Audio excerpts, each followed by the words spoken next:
Good morning, everybody. My name is Chelsey Omoregie, and if I have not had the pleasure of meeting you, I'll introduce myself as the City Kids Director. That's our children's ministry here at City Church. And I absolutely love what I do. I love the amazing little ones that I get to serve and work with on Sundays. And I will also warn you, I was just in the back crying my eyes out while everybody was singing Great Is Thy Faithfulness, of course, right before my story of grace. So if you've seen me before, you know I am not above shedding a few tears. Just cry with me. So before I became the children's ministry director here at City Church, I actually taught 4th and 5th grade.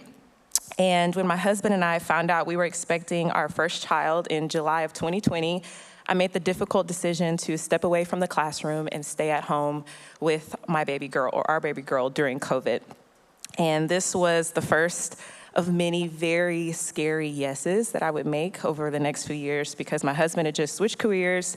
He was in school, and I was choosing to be a stay-at-home mom. We were either full of faith or we were absolutely crazy. Or maybe that's the same thing, depending on who you're talking to. But that yes was rewarded with the precious gift of time with our baby girl.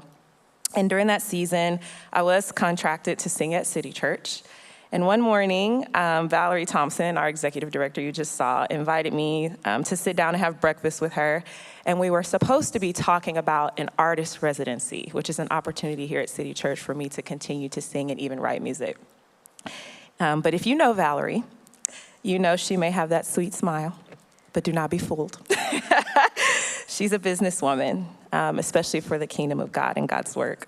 And before I knew it, as she learned of my background in education, she was asking how I would feel about stepping into the role of the director of City Kids.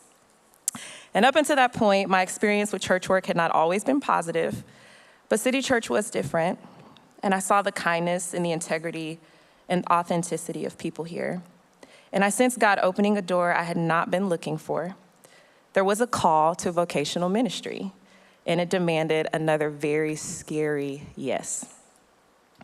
Through that decision, God used my teaching strengths, gave me opportunities to share Jesus with kids and families, and revealed new gifts he had placed inside of me. A few years later, once I felt comfortable and settled into City Kids, I had another meeting with Valerie and Leo. And like most meetings with Valerie, it led to another big life transition.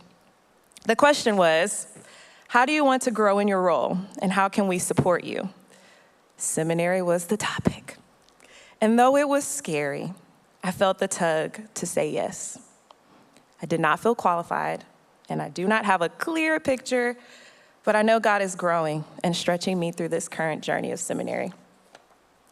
The journey has not been without insecurity, fatigue, or doubt, but at every step, I've been encouraged by my husband, friends, City Church staff, and community, and most of all, by the steady hand of God.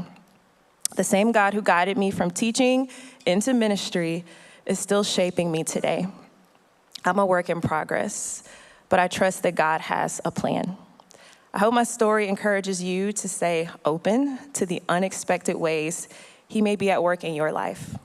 Your yes, even if it feels really scary, could reveal God's perfect timing and plan for you.